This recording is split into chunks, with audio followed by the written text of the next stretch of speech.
नमस्कार दोस्तों, मेरा नाम अनिल है। मैं फिर से आप लोगों के लिए एसबीआई की बेस्ट स्कीम लेके आया हूँ आज आप लोगों के लिए। आज हम बात करेंगे एसबीआई स्मॉल कैप फंड और लमसम की बात। अगर हम देखें इसका एनएवी रेट 129 रुपये है और फंड साइज की बात करें तो 15,590 करोड़ रुपए है। और आर रिटर्न की बात करें तो 24% है। अगर 5 ईयर की बात करें 15% है, 3 ईयर की बात करें तो 40% है। और होल्डिंग की हुई है 54 कंपनियों की। ये अपना पैसा कहाँ लगाते हैं? ये करीब करीब 44 कंपनियां हैं, 54 कंपनियां हैं जिनमें ये अपना पैसा लगाते हैं। मान लो कोई कंपनी, छोटी छोटी कंपनी होती है, स्मॉल कंपनियां, छोटी छोटी कंपनियां होती हैं जिसमें वो अपना पैसा म्यूचुअल फंड डालते हैं एसबीआई वाले। अब क्या करते हैं, मान लो कोई कंपनी ने अच्छा काम नहीं किया तो उस कंपनी को ये निकाल देते हैं और नेक्स्ट कंपनी को ऐड कर लेते हैं।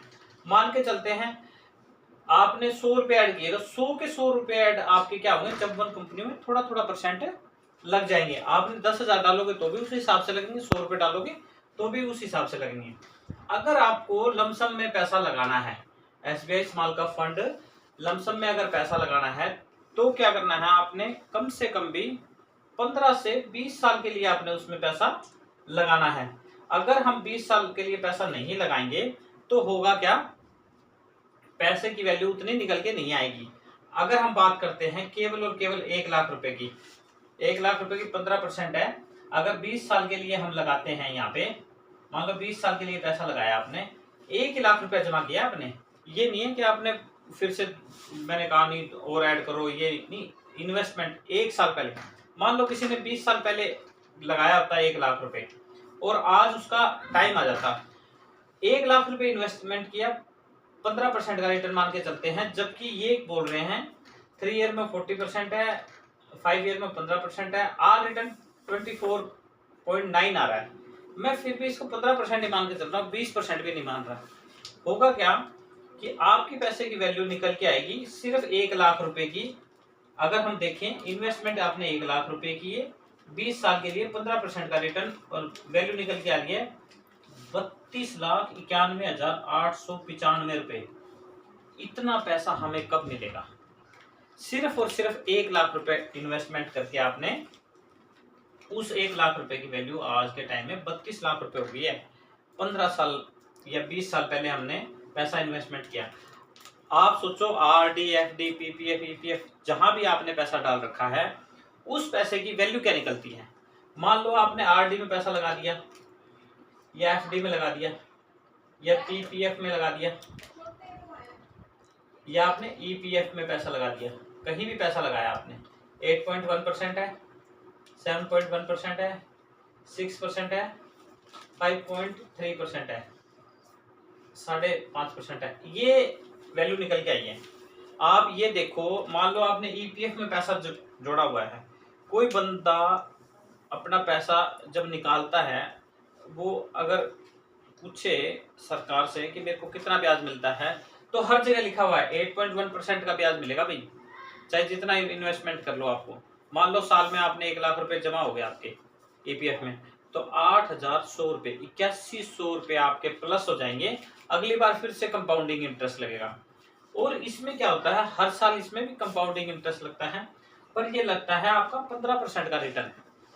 और जो आरडी, एफडी, पीपीएफ, वीपीएफ वगैरह है, ये 8 पॉइंट तक ही रहते हैं, इससे ऊपर पैसा नहीं बनाते।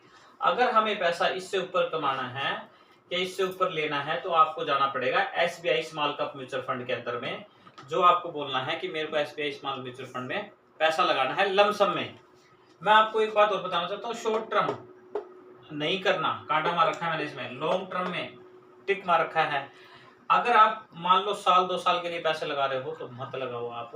आपने लगाने हैं 15 साल के लिए पैसा, तो आपके पैसे की 1 लाख रुपए की वैल्यू 32 लाख रुपए हो गई। इतना पैसा कब कमा पाओगे? 1 लाख रुपए अगर मान लो आपने घर पे रख लिया, सपोज करो घर पे रख लिया मैंने, 1 लाख रुपए है। अगर आप उस 1 लाख रुपए की साल के एंड में वैल्यू चेक करोगे तो इसमें से 7,000 रुपए निकाल दो आप, 93,000 रुपए बचेंगे।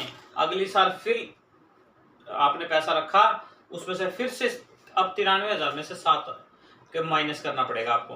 तो देख सकते हो हर साल आपके पैसे की वैल्यू कम होगी। क्यों? क्योंकि महंगाई जो है वो 7% की रफ्तार से बढ़ रही है और जो हमें ब्याज मिलता है 6%, 7%, 8%। तो 1% में आप कभी भी अमीर नहीं बन सकते, रिच की फीलिंग नहीं ले सकते, और आप कभी भी करोड़पति नहीं बन सकते। ये दिमाग से निकाल दो। आपने कहीं भी पैसा लगा रखा, और मोस्टली क्या होता था, हमारे बाप दादा जो भी थे वो बोलते थे कि आपने क्या करना है, हम जिससे भी सुनते आए हैं अब तक के टाइम में, वो बोलते थे आपने आरडी नहीं एफडी में पैसा लगा दो जी। किसी भी गांव में चले जाओ या किसी भी सभा में चले जाओ, पंचायत में किसी की शादी हो, ब्याह हो, कोई भी बोलता है भाई बोले इसके पैसे नाम से जमा करने हैं, बोला जी एफडी करवा दो, सीधा सा सिस्टम है। क्योंकि लोगों को बैंक पे भरोसा है, क्योंकि बैंक लिख के देता है। इसमें क्या है, इसमें रिस्क है, पर रिस्क अगर हमें लाइफ के अंदर नौकरी करने के लिए अगर हम कहीं जाते हैं, मान लो हमें 600 रुपये दिहाड़ी मिलती है, 700 रुपये दिहाड़ी मिलती है, तो पूरे जीवन का डेली का रिस्क ले रहे हैं हम 500-600 रुपये के लिए। तो क्यों ना कुछ पैसों का रिस्क लंबे समय तक लगाया जाए। अगर हम उस रिस्क में सफल हो गए तो हमारे पास बहुत सारा पैसा होगा। आपने मान लो 30 साल नौकरी करी, 33 साल नौकरी करी कहीं भी, आपकी 20,000 रुपये तनख्वाह है, पर आपको 33 लाख रुपए नहीं मिलेंगे, क्योंकि आपके कटते ही 2,000, 3,000, 2,500 कटेंगे। 8% का अगर रिटर्न निकाल के देखते हो तो करीब करीब आपको 15 से 20 लाख रुपए ही बड़ी मुश्किल से पहुंचेगा। अगर वही पैसा हम यहाँ पे इन्वेस्टमेंट करते हैं, उसके अलावा कर सकते हो आप, मान लो ईपीएफ आपका कट रहा है, उसके अलावा आप एसबीआई बैंक में बैंक मैनेजर के पास जाके बोल सकते हो कि मेरे को स्मॉल कैप म्यूचुअल फंड में लमसम में पैसा लगाना है। लमसम में आप पैसा लगा के देखो, आपको बहुत बेस्ट लगेगा, और आने वाले टाइम में आप फाइनेंशियल तौर पे फ्री हो पाओगे। तो मैं आपको नेक्स्ट एसआईपी के बारे में बेस्ट बताने की कोशिश करूंगा। थैंक यू, धन्यवाद।